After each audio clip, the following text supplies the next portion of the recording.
130 करोड़ से अधिक आबादी और सबको वैक्सीन लगाना आसान नहीं है।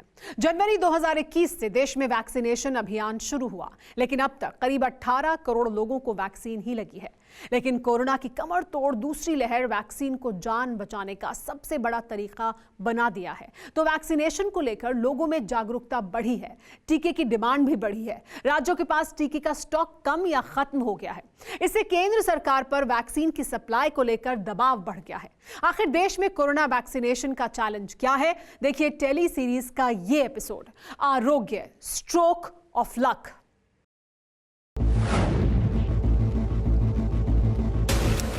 एक मई 2021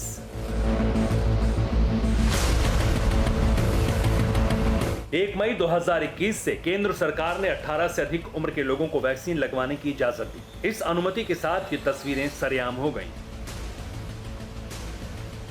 देश में वैक्सीन की भारी किल्लत हो गई। वैक्सीनेशन सेंटर पर आउट ऑफ स्टॉक का पर्चा चिपका दिया गया। कई राज्यों ने 1 मई से या तो वैक्सीनेशन अभियान शुरू ही नहीं किया या फिर कुछ समय के लिए ब्रेक लगा दिया। सवाल है, आखिर वैक्सीन की कमी क्यों हुई? आइए इस गणित को समझते हैं। देश में 18 से 44 साल के बीच 59 करोड़ लोग हैं, जिनके लिए 122 करोड़ वैक्सीन की जरूरत है। देश में 34 करोड़ लोग 45 साल के ऊपर के, जिनके लिए 70 करोड़ वैक्सीन की दरकार है। इस तरह देश में 18 साल से ऊपर 93 करोड़ लोग हैं, जिन्हें 192 करोड़ डोज चाहिए। सवाल है, क्या देश की वैक्सीन उत्पादन क्षमता डिमांड और सप्लाई को पूरा करने के काबिल है? इसे समझने के लिए ये आंकड़ा देखना जरूरी है। सीरम इंस्टीट्यूट पुणे हर महीने करीब 6 से 7 करोड़ कोविशील्ड का उत्पादन करती है। जुलाई महीने तक कंपनी ने उत्पादन को 10 करोड़ बढ़ाने का भरोसा दिया है। दूसरी तरफ कोवैक्सीन बनाने वाली भारत बायोटेक हर महीने 2 से 3 करोड़ डोज तैयार करती है। साल के अंत तक कंपनी ने उत्पादन को 70 करोड़ करने का ऐलान किया है। जुलाई महीने से doctor Reddy's lab 80 lakh Sputnik 5 का उत्पादन करेगी, जो अगस्त महीने में बढ़कर 1.6 करोड़ होने का अनुमान है। इसके अलावा विदेश से भी मदद के नाम पर भारत में वैक्सीन भेजी जा रही है। सवाल है, 130 करोड़ लोगों को वैक्सीन लगाना कितना चुनौतीपूर्ण है? कब तक लगेगी, प्रोडक्शन पे डिपेंड करता है कितना हमारा वैक्सीन का। ये अगर देखा जाए तो हम 50 लाख के आसपास पर डे मैक्सिमम अभी तक पहुंचे हैं। इस समय थोड़ी स्पीड कम हो गई है, तो वैक्सीन की एबिलिटी कम है। इसलिए जो है, अगर इस रफ्तार से चलते रहें तो पूरा लगभग साल लग जाएगा।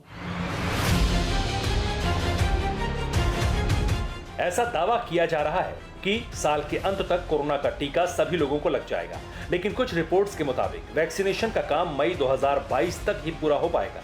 वैसे निकट भविष्य में ट्रायल के स्तर से गुजर चुकी कई नई वैक्सीन को भी मंजूरी मिल सकती है। सीरम इंस्टीट्यूट और अमेरिका की कंपनी कोवावैक्स इस पर काम कर रही है। सितंबर के महीने तक कोवावैक्स को इमरजेंसी इस्तेमाल की मंजूरी मिल सकती है। देश में कोवावैक्स वैक्सीन की 1 करोड़ सालाना डोज बनाई जा सकती है। दूसरी तरफ भारत बायोटेक की नेजल वैक्सीन BBV154 कोरोना के खिलाफ लड़ाई में गेम चेंजर साबित हो सकती है। नेजल वैक्सीन के फेज 1 के परिणाम DCGI को सौंपे जा चुके हैं। जायडस कैडिला की 3 डोज वाली वैक्सीन जाइकोविड डी भी ट्रायल के तीनों चरण पूरा कर चुकी और इसके परिणाम को DCGI परख रहा है। जाइकोविड डी का वैक्सीनेशन बिना सुई के होता है। इसके अलावा एक और भारतीय कंपनी बायोलॉजिकल ई भी वैक्सीन बना रही है। बायोलॉजिकल ई का अमेरिका की कंपनी से करार है और फेज 3 के ट्रायल के बाद ये वैक्सीन DCGI के अप्रूवल के इंतजार में। बायोलॉजिकल ई ने जॉनसन एंड जॉनसन के साथ निर्माण का करार भी किया है। इस वक्त देश में वैक्सीन जरूरत को पूरा करने के लिए उत्पादन को कई गुना बढ़ाने की जरूरत है। अब तक देश में पूरी तरह वैक्सीनेटेड यानी टीके के दोनों डोज लगाने वाले लोगों का आंकड़ा 2.5% के आसपास है। इसके अलावा देश की 41% आबादी 18 साल के नीचे की है। ऐसे में अगर बच्चों को भी वैक्सीनेशन की इजाजत मिलती है तो टीकाकरण अभियान युद्ध स्तर पर करने की दरकार होगी। आखिर टीकाकरण ही कोरोना से बचाव का अंतिम उपाय जो है। फिक्र आपकी, सोमवार से शुक्रवार रात 9 बजे सिर्फ TV9 भारतवर्ष पर।